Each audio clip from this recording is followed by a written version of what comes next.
Hi, this is Kaitlyn from Get Ovary It. I'm actually making this video for our newest member, Mo, so she can have an idea of how we do editing for our podcasts. But I also figured that maybe this could be useful information for anyone, so I've decided to kind of make a YouTube video for this.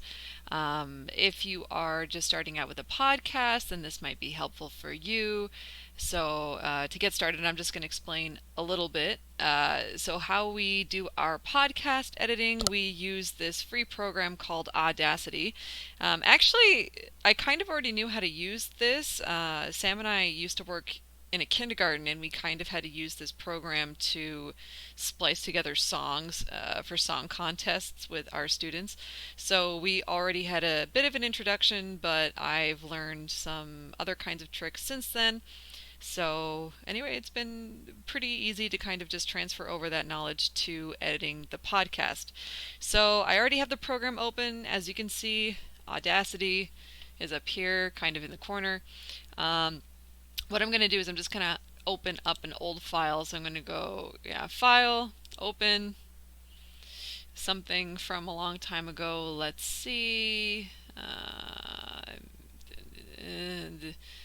There's so many. Maybe this one. Sure. Open. Great. So here we have an audio file. If you want to add another audio file, so you go File, Import, Audio, right, and open up another one from the same recording session. Ta-da. So here I have two separate recording tracks. You can kind of open as many recording tracks as you need. Usually for the podcast, because there's usually 3 vocals, and then I put in another line to add kind of the intro and outro. So we usually end up with five lines of audio, or 5 different tracks kind of all playing together. And this is how it goes. So if you want to play, you just put the play button. And as you can see, the audio is kind of going. What a great conversation. So here, this part, it's a lot of dead air. There's kind of a pop right here, so I'm just going to go ahead and remove that. So you can I'm just clicking, like left clicking on my mouse, highlighting those areas, and then I'm just going to press this button over here, not that one actually, the scissors. Cut. Right, I'm just going to kind of get rid of this altogether. Bam, and then it's gone. If you kind of make an alteration that you don't want to make, or you do something you don't want to do, you can just hit Control Z and it comes right back. So I'm going to go ahead and delete that part. Fantastic. So sometimes too you get these little bits of sound, so depending if there's something going on in the room in which someone is recording, you might get these kind of pops or little noises, and it's a little bit distracting. So then I would go ahead and hit this button, silence audio selection, and just, right, those little pops are gone. So that's pretty nice. Sometimes too, there might be like a big gap between like what you're saying whenever you're thinking of the whatever you wanted to say next. So I'll just go ahead and highlight that part and just boop, get rid of it. But the problem is that if I get rid of this part, then the audio's not going to be synced up, so you'd have to like kind of figure that out by maybe like highlighting both parts if you want, but this seems pretty good. So next, how I add the intro and outro. I'm sure there's an easier way to do this, but this is how I do it. I don't know but anybody else. So again, I'm just going to import audio. Actually, I don't even know where I have that on my computer. Where are the intro and outros? I might have put that on the desktop somewhere. That would have made sense. Yeah, so new intro, new outro. So I'm just going to load that in. So this one, the intro and outro that we have are stereo files. So even though I open one, it just kind of comes in on 2 already. I can't move the stereo files over into the mono line. So this is just going to exist on its own line. But obviously we can't have these 2 kind of playing at the same time. So what I usually do is I just get a big blank space where there's like no talking, no sounds, and I'll just Control C, copy, Control V, paste, and then that just moves it down. But like I said, so if you're moving one, you have to move the other, because otherwise it's going to end up really weird because you want your audio kind of all the same. And I just keep doing this until, okay, I have enough space. And then maybe I did too much, so I'll just cut that. Yeah? Makes sense? So now we have a nice clean intro, and then with the actual podcast. Now we also need the outro, of course. So again, I'm just gonna hit File, Import, Audio. What's the outro? Outro, Open. So this is gonna open up on its second line. I mean, it's fine to leave it here, but you don't have to. So this is stereo, so I can actually just kind of Control X, cut, Control V, paste, wherever you want it. So like right here is good enough. Boop. Yeah, and that's fine. And then I don't need this anymore, so I'll just hit this little X button and then it's gone, right? Nice and clean. So cool. All right, so I got my intro, I got my outro. Sounds fantastic. Lately, we've also been doing something, so we've been adding, after the outro, we've been adding kind of like a blooper reel.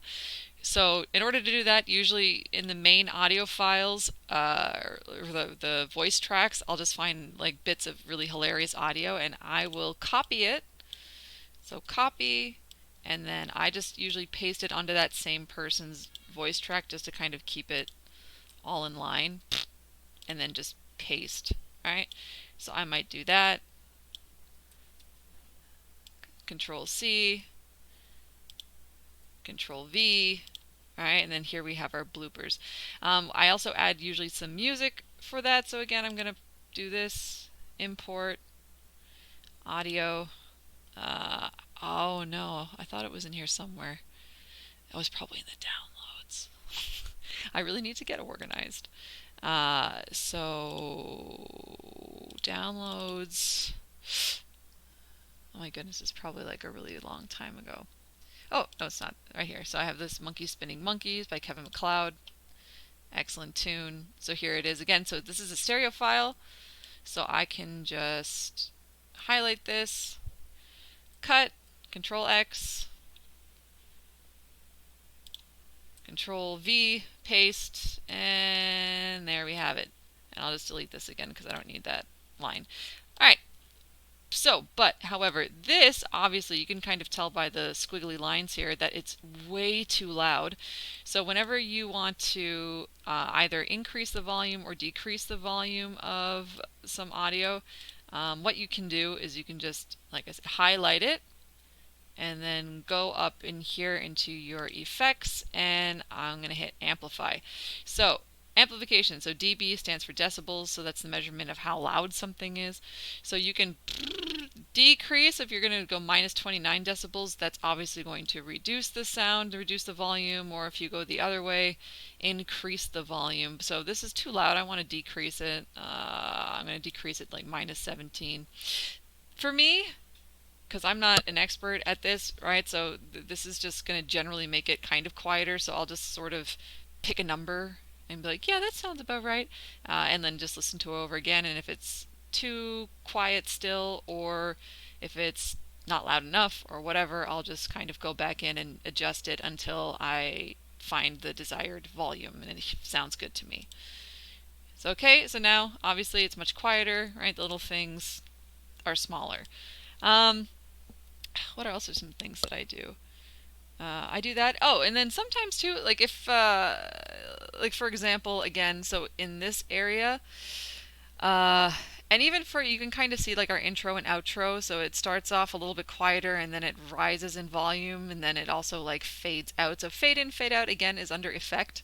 So that is, yeah, fade in, fade out. So to use that, all you need to do is just highlight the part of the sound that you want either to fade in or fade out, and I want this to fade in, so I'll just click fade in, and then so you can kind of see how it gets a little quieter and then it gets louder. And then so for the ending, of course, I would want that to fade out, so I'm just going to click, and the size of clicking, I don't know, it's up to you. Again, I just sort of play around with it and then just see what sounds good to me. So anyway, and then here's the fade out. All right, it looks good. So one more thing that I usually do before I finish an episode is, and the only reason why I do this is because a Google search told me to, compressor. So, again, I just kind of found this online and it's sort of like this tip, and I guess it just compresses everything, the entire sound. Oh, I should probably click this first. So, if you want to make a change to the entire track or everything that you're working on, Control A, all right, select all, go into Effect, Compressor, and then these are the settings that you want. I don't know what any of this stuff means. Again, I just found this on a forum online, but it does seem to kind of affect the audio quality and make it a little bit better and make it sound a little bit nicer.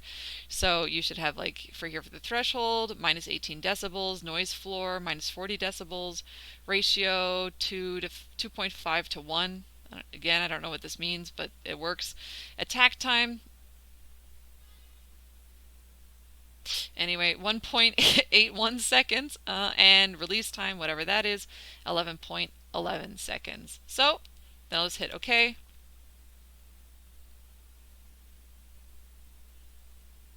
And wait for that to finish. Fantastic. So I guess everything apparently now sounds better.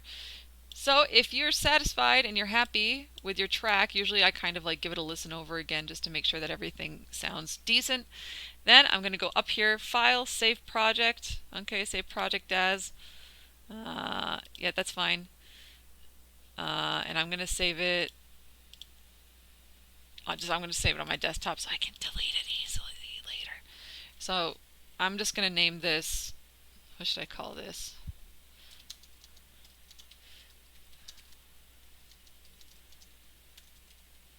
Cool. Save, but so this just saves as an Audacity file. So there's really not that much you can do with that except for just open it in Audacity. I want to make this an MP3, so then I have to go up to File, Export, right? Export as MP3 and click that again. And I'm just gonna save that to the desktop. Save. Yes, that's fine. And so you get this warning: your tracks will be mixed down and exported as one stereo file. So here, because we have the 1, 2, 3, 4, well, 3.5 separate audio files. Of course, when you do it in MP3, it kind of compresses everything just into one, so you wouldn't be able to kind of work on it like this anymore. So that's why I do both. So I save it as the Audacity file, because then I can open it all separately like this, and then also, of course, I need the MP3. So save it like that. So just hit OK. Artist name,